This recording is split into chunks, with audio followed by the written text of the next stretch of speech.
ये कचरा कैसे निकलेगा? चाय के दाग, केचप का स्प्लैश।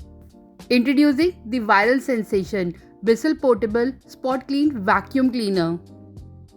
ये मशीन डीपली क्लीन करती है सोफा, कारपेट और मैट्रेस तक। रिजल्ट मालूम भी नहीं पड़ता कहाँ दाग था, कारपेट हो या सोफा, बिल्कुल नए जैसे। वाओ, इतना आसान। मुझे लगा ये स्टेन कभी नहीं निकलेगा। अब स्टेन्स को करो bye with this viral bristle portable spot clean vacuum cleaner. Grab the amazing discount on this during Great Indian Amazon sale.